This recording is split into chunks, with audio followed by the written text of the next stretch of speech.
Hello FPL managers and welcome back for another video. My name's Jack and today we're going to discuss our transfer plans for Game Week 16, where we have a look at some potential options for next game week, as well as look ahead longer than that until after the World Cup and potentially how the team's going to look. Don't forget to leave a like and subscribe to show support for the channel. And also click the notification bell so you guys don't miss any future uploads. As always, look out for FPL Social, which is a live in-person FPL event coming up in Melbourne in February of next year. We're going to be there, so for tickets and information, click the link in the description. And with that being said, let's jump into the video. So first of all, let's have a look at how the team got on in Game Week 15 and discuss some weak points and potential players that are on the horizon of a transfer out. Starting off with the goalkeeper, a great success once again this week as Danny Ward has produced yet another clean sheet for the side with 6 points. He's been very productive for us since he's come into the team. I believe that's now 3 clean sheets in his last 4 matches or 5 matches for Leicester. So very good since we've brought him in around 4 to 5 weeks ago, as well as Castagna in the defence. We had the double Leicester defence against Everton away this week, and it paid off, which was nice to see. Castagna once again was getting far forward, had a couple of half chances where he maybe could have got himself a goal or assist, but he's been in superb form for Leicester, providing so many returns across his last 6 to 7 game weeks now, and very happy to have him in the side. The double up on Man City defence with Stones and Cancelo obviously didn't work. Cancelo clearly with the red card, taking the -2 wasn't really good for anyone, as most people do have Cancelo, and that did cost Man City the clean sheet, as well as they conceded that penalty which Pereira converted, who was unfortunately on our bench. So a bit of a calamity of errors there. John Stones only produced the 2 points as a result, but Kieran Trippier once again proving to be why he's probably the best defensive asset in FPL right now. 12 points once more. Luckily he did get subbed off before Newcastle conceded their goal, so he held the clean sheet points and got triple bonus as well. Regardless of this, he probably was still set for some bonus, as he got himself an assist and did make a lot of defensive actions, so very happy with him. In the midfield, Salah was extremely impressive. He got himself a couple of goals for Liverpool, providing a nice double-digit return, which was a bit unexpected against Tottenham away, but this was a real reason why we were able to increase our rank by so much. He was a player that we were debating about whether to go for Kevin De Bruyne or him. Very happy that we've held Salah this week, as he has outscored Kevin De Bruyne in Game Week 15. On the other hand, Marcus Rashford I wasn't very happy with. He was a new transfer to the squad, only produced 2 points, didn't really get a look in against Aston Villa away, hardly had a shot in the game, didn't really get too involved. Manchester United were very poor in this match, so I'm hoping for much better in Game Week 16, as he still has a good fixture against Fulham in this game week. Otherwise, Wilfried Zaha rounded out a pretty strong midfield performance. Nice to see him get back amongst the goals with a goal and an assist away to West Ham, which was good to see. He also picked up some bonus points there, so cashing in with a double-digit return. Very impressed with Zaha. We did hold him through a poor patch of form there for a couple of blanks in the last 2 weeks, and he's rewarded us for that patience, which is good to see. Wilson was the third transfer to the squad. He only got himself 1 point, so it was actually interesting to see all the transfers of Stones, Rashford and Wilson all blank for Game Week 15, despite having very good fixtures respectively. He got subbed off at half time, and Chris Wood came on in the second half, got himself a goal, which has added to the frustration. Haaland, despite not starting, got himself 5 points with a goal, doubled up to 10, so happy that he was able to get himself back on the score sheet for Man City. And Kane continued his consistent performances with another 8 points, getting himself a goal against Liverpool, also picked up some bonus points there as well. Definitely could have had more attacking returns in this game. Had a couple of headers that just glanced wide and nearly picked up an assist late into the game, as Tottenham nearly got themselves a last-minute equaliser. So overall, looking at the squad, 72 points in Game Week 15, a pretty decent output, and one that I was very happy with. It has seen us get around a 400k green, which was much needed coming into Game Week 16 to try and set up the team in a decent rank range before we have those unlimited transfers from Game Week 17 onwards.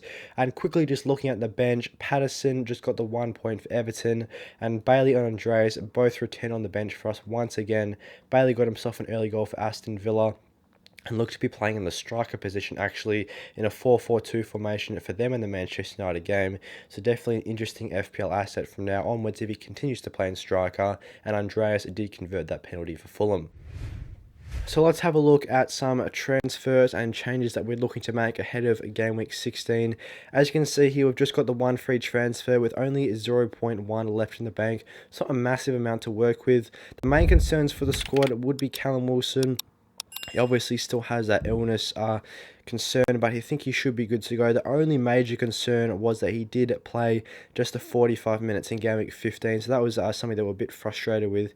So potentially Wilson is a transfer out. Also, he does have Chelsea at home, which is an okay fixture to be fair, but as far as some of the other attacking fixtures go, or fixtures from an attacking standpoint go, it isn't the best.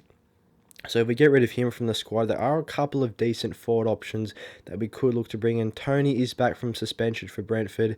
He's got a difficult fixture of Manchester City away, though, so probably not looking to go for him. Gabriel Jesus is outside of the budget range. We could go back to Mitrovic, but he's got Manchester United at home, I believe, which is a similar fixture and difficulty to Chelsea at home. Another play that we could go for is Dominic Solanke. He got himself a goal in game week 15. Played the full 90, got himself a goal. That was his first return in 3 weeks. Before that, though, 2 assists or 3 assists and a goal. And he's got a good fixture, Everton at home, so potentially he's a good replacement for Callum Wilson. As far as forward options go, that'll probably be the extent of it. Watkins looked good for Aston Villa. He's got Brighton away, not the easiest fixture, but I think he doesn't have enough goal scoring potential. He's more of an assister for that Villa side. So if I had to pick my favourite replacement, it probably would be Dominic Solanke. Everton at home, one of the better fixtures from an attacking perspective. He is easily affordable. He's not more expensive than 7.6, so he can slot right into the team. So that could potentially be a move that we look to make. Outside of this move, I wouldn't really look to get rid of anyone else in the team. If we quickly have a look at the fixtures of how the squad's setting up, most of the fixtures are looking pretty strong. There is the double Leicester defence against West Ham away. I was a bit doubtful of the double Leicester defence against Everton away, but they were able to produce the goods, so I do back them in once more against West Ham away, who haven't scored a massive amount of goals this season and have sort of struggled from an attacking perspective. Otherwise, we've still got the double Man City defence against Brentford at home, so probably not looking to move those two guys anywhere. And Trippier, he probably has the hardest fixture outside of Wilson with Chelsea at home, but with the form he's in and the defensive form that Newcastle are in, I still back them in for a potential clean sheet here. And Trippier can always get forward to get those goal or assist points. The only other one we could maybe look to get rid of is Marcus Rashford. He is quite streaky. He's got a good fixture of Fulham away though, which is the main reason I'm looking to keep him in the side. And if we wanted to take a hit, we could get rid of Wilson, bring in Solanke. That does leave us with a bit more money. If we wanted to take a -4, try and take a little bit of extra risk, that leaves us with 8.6 left for a midfielder. If we look at some of the highest scoring midfielders here, Saka's been in good form for Arsenal. He faces Wolves away, a decent fixture considering Wolves haven't defended that well recently. Almiron's been a man in form, but then we'd just be going back to the Newcastle attack against Chelsea at home. Trossard, another player that's been in pretty decent form. He could be a good pick at 7. Martinelli as well, a cheaper option compared to Saka. Maddison, he's got West Ham away as well, so maybe he could be a good pick. 11 points in game week 15 with 2 assists. He's been very good when he's played for Leicester. He's got himself now a goal and 2 assists in his last 3 matches, so maybe that is something that we could look to do as well. He could probably be one of my more favourite picks. Rodrigo, he's not got an easy fixture from memory up Tottenham away, so probably wouldn't look to get him in. But I think if we were looking for a midfield replacement over Rashford, maybe it's Maddison there. Leaves us with a triple up against West Ham away. But I don't think I'd be keen to take a -4, so I'd be happy just to have Rashford sit here. And if you wanted to use our one free transfer available ahead of game week 16, potentially Solanke is the guy to come in for Callum Wilson, as I do really like Everton at home as a fixture. And he obviously got himself a goal in his most recent match, looking pretty threatening as that main focal point in the attack for Bournemouth. Thanks for watching today's transfer plans video for game week 16. I hope you guys enjoyed the video and found it useful. If you did, don't forget to leave a like and subscribe to show support for the channel. And also click the notification bell so you guys don't miss any future uploads. As always, look out for FPL Social.